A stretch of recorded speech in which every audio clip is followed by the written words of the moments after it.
पिछले एपिसोड में हाओ चेन प्रैक्टिस के दौरान माउंटेन से नीचे गिरने वाला था, लेकिन सिंगयू बिल्कुल ठीक समय पर इसे बचा लेता है और फिर इसे ऊपर लेकर आ जाता है। इसके बाद वो कहता है कि तुम फिर से तैयार हो जाओ क्योंकि तुम्हारे पास रेस्ट करने के लिए टाइम नहीं है। वैसे तो अब हाओ चेन प्रैक्टिस करके काफी थक चुका था, लेकिन फिर भी खड़ा हो जाता है और सिंगयू के पीछे पीछे जाने लगता है। तब इसकी हालत को देख सिंगयू पूछता है, क्या तुम बहुत ज्यादा थक चुके हो और क्या इससे ज्यादा प्रैक्टिस नहीं कर सकते? अब इतना सुनते ही हाओ चेन को अपनी मदर के बारे में याद आने लगता है, जिनके लिए हाओ चेन कुछ भी करने के लिए तैयार था। और अब सिंगयू से कहता है कि मैं आगे बढ़ने के लिए तैयार हूँ। इसके बाद सिंगयू कुछ बोलता तो नहीं है, लेकिन वो हाओ चेन के इस बात से काफी इम्प्रेस हो गया था। इसके बाद सिंगयू हाओ चेन को एक जगह पर लाता है जहाँ पर बहुत ही शानदार भोजन रखे हुए थे। फिर सिंगयू हाओ चेन से कहता है कि तुम जल्दी से भोजन कर लो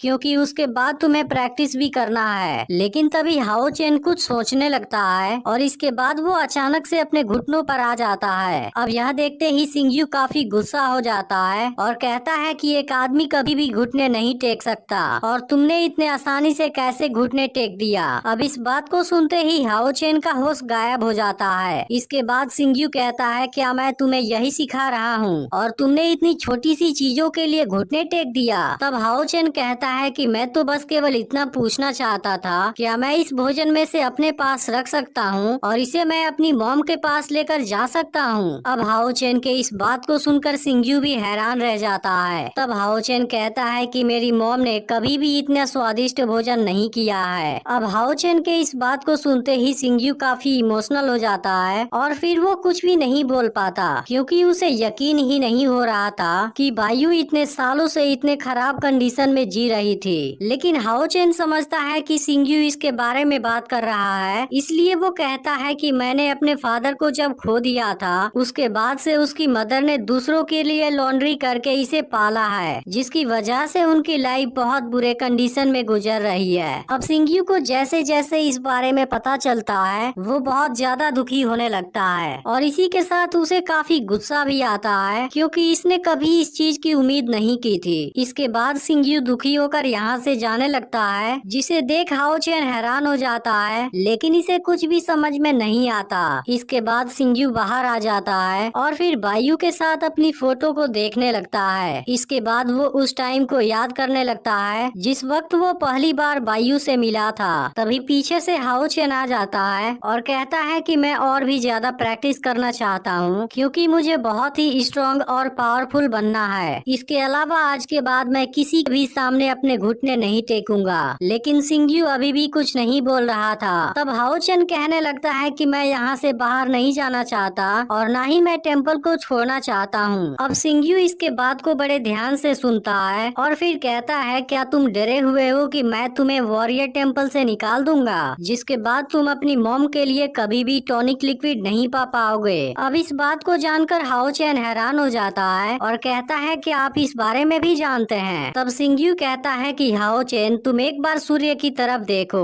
और बताओ क्या तुम्हें वो अच्छा दिख रहा है। इसके बाद हाओ चेन डूबते हुए सूरज को देखता है और यह नजारा उसे काफी पसंद आता है, जिसके बाद वो कहता है, यह तो सच में काफी सुंदर है। इस पर सिंगयू हाओ चेन से कहता है, क्या तुम्हें पता है पूरी दुनिया में ऐसे कितने लोग हैं जिनको सूर्य देखने का भी चांस नहीं मिल पाता। इसके बाद सिंगयू हाओ चेन को ओडिन टाउन के बाहर के बारे में बताने लगता है, जहाँ डीमन ने चारों तरफ तबाही मचाई हुई है और वहाँ पर हमारे बहुत से साथी हैं जो दूसरों को बचाने के लिए अपना खून बहाते हैं। इसके अलावा वो प्रोटेक्शन के लिए अपने जान की बाजी भी लगा देते हैं, जो सब कुछ हमारे ही सेफ्टी के लिए है और वो इसके लिए अपनी जान देने के लिए एक बार भी नहीं सोचते। लेकिन उसके बाद वो लोग हमेशा के लिए अंधकार में दफन हो गए और उसके बाद से उनकी आंखें हमेशा हमेशा के लिए बंद हो गयी। फिर हम देखते हैं कि सिंगयू इस बात को बताते हुए काफी इमोशनल हो गया था। इसके बाद फिर सिंगयू हाओ चेन से कहता है कि वो लोग अपनी बॉडी को सेक्रीफाइस करके इस दुनिया को चमकाते हैं, जिसके लिए वो लोग अंधेरी रात में स्टार बन गए हैं। इसके बाद सिंगयू हाओ चेन से कहता है कि तुम केवल स्लोगन गाकर और टॉनिक लिक्विड लेकर एक वॉरियर नहीं बन सकते। उसके लिए तुम्हें अपनी स्पिरिट को जलाना होगा, तुम्हें इंसानों को प्रोटेक्ट करने का संकल्प लेना होगा और तुम्हारे अंदर खुद को सेक्रीफाइस सेक्रीफाइस करने का साहस भी होना चाहिए। अब हाओ चेन सिंघयू के जैसे जैसे बातों को सुन रहा था वो काफी हैरान हो रहा था। तब सिंघयू कहता है कि हमारा टेम्पल अलायंस का हेड है, इसलिए वो हमेशा ही आगे रहने का चार्ज लेता है, लेकिन तुम याद रखना हर बार हमारा आखिरी टाइम हो सकता है। इसके बाद वो हाओ चेन की तरफ देखते हुए कहता है कि भले ही यह एक लंबी रात है, लेकिन फिर भी हमें इस सफर पर आगे बढ़ते रहना होगा। और फिर हाओ चेन से पूछता है क्या तुम समझ गए। जिसके बाद हाओ चेन भी बिल्कुल एक नए जोश के साथ इसकी बात मानने के लिए तैयार हो जाता है और कहता है कि मैं हमेशा ही इंसानों को प्रोटेक्ट करूंगा और कभी भी डर कर नहीं भागूंगा। फिर वो कहता है कि इस चीज से मेरी मॉम का कुछ लेना देना नहीं है, मैं कभी भी नहीं भागूंगा और एक सच्चा वॉरियर बनकर दिखाऊंगा। अब इस वक्त सिंघयू भी हाओ चेन के इस जज्बे को देख काफी हैरान होता है और अपने मन में कहता है कि बाइयू तुमने तो इसे काफी अच्छे तरीके से पाला है। इसके बाद वो हाओ चेन से कहता है कि मैं तुम्हें कहीं पर ले जाने वाला हूँ और फिर अचानक से इसे किसी मिस्टीरियस जगह पर लेकर आ जाता है। अब हाओ चेन इस जगह को देख काफी हैरान था और उसे कुछ समझ नहीं आता कि वो कहाँ पर है। तब सिंघयू बताता है कि यह इनहेरिटेंस स्पेस है जहाँ पर तुम फ्यूचर में अपने नए स्किल को सीखोगे। अब हाओ चेन इसकी बात को सुनते ही काफी हैरान हो जाता है, लेकिन तभी अचानक से इसके पैर के नीचे कुछ आ जाता है और फिर यहाँ पर कोई रहस्यमयी पावर एक्टिवेट हो जाती है जो इस पूरे जगह पर फैलने लगती है। तब सिंघयू बताता है कि यहाँ पर जितने भी कार्ड हैं उनके अंदर एक स्किल है। इसके बाद सिंघयू अपने पावर का यूज करके सभी कार्ड को ऊपर ले जाता है और वो फिर उनको चारों तरफ यहाँ पर लगा देता है। अब सिंघयू इतने सारे कार्ड को देख हैरान था और पूछता है क्या ये सभी स्किल हैं। इसके बाद हाओ चेन एक कार्ड के पास आता है और वो जैसे ही उसे टच करता है वो कार्ड एक्टिवेट हो जाती है। तब सिंघयू हाओ चेन से बताता है कि वॉरियर टेम्पल के जितने भी सीक्रेट स्किल हैं और इनमें से एक ऐसी स्किल है जिसे खुद मैंने क्रिएट किया था।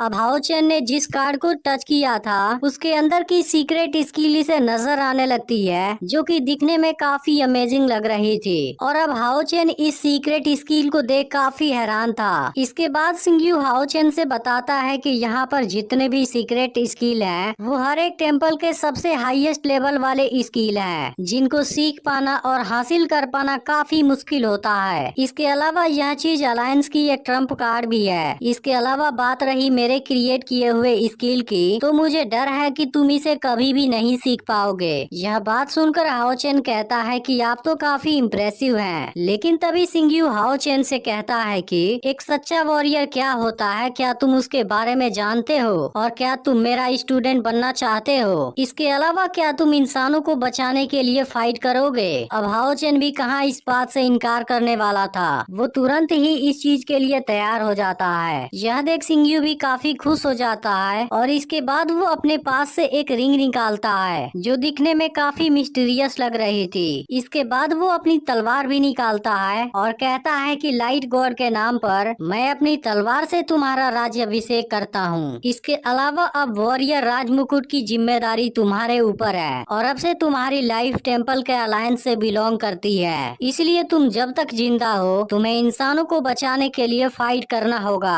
और आखिर में बैटलफील्ड में मरने के बाद भी तुम्हें कोई पछतावा नहीं होना चाहिए, क्योंकि अलायंस का गौरव तुम्हारा गौरव है और तुम्हारा गौरव तुम्हारी लाइफ। इसके बाद बताता है कि इनहेरिटेंस रिंग में वॉरियर की गौरव शामिल है, इसलिए अब इंसानियत को बचाना तुम्हारा मिशन होगा और मेरा सब कुछ तुम्हारा। इसके बाद इनहेरिटेंस रिंग हाओ चेन के फिंगर में आ जाती है और अब यहाँ पर एक बहुत ही स्ट्रॉन्ग पावर क्रिएट होती है, जिसके बाद से सभी स्किल वाले कार्ड अपनी अपनी जगह पर चले जाते हैं। फिर सिंघयू हाओ चेन से बताता है कि इनहेरिटेंस रिंग ने तुम्हें अपना मास्टर बना लिया है, इसलिए आज के बाद यहाँ के मास्टर तुम हो। अब हाओ चेन इनहेरिटेंस रिंग को देख काफी हैरान था। तभी सिंघयू हाओ चेन से कहता है लेकिन तुम्हारी मन काफी कमजोर है और कंट्रोल करने में असमर्थ भी, लेकिन जब सही समय आएगा तब इसमें के ज्यादातर स्किल अपने आप एक्टिवेट हो जाएंगे, जिसके बाद से तुम इनको सीखने के काबिल बन जाओगे। इसके बाद सिंघयू पहली स्किल वाली कार्ड यहाँ पर लाता है और कहता है कि तुम इसे सबसे पहले सीखोगे। इसके बाद वो हाओ चेन से इस पर अपना हाथ रखने के लिए कहता है और कहता है कि तुम बिल्कुल शांत रहना और अपने मन को यूज करके इसे एक्टिवेट करो। इसके बाद सिंघयू जैसे ही इस कार्ड पर अपना हाथ रखता है यह कार्ड तुरंत एक्टिवेट हो जाती है और अब हाओ चेन सिंग्यू के सामने था, जहाँ सिंग्यू के हाथ में व्हाइट ब्लेड था। इसके बाद वो हाओ चेन से बताता है कि तुम्हें इस पर अपना पूरा मन लगाना होगा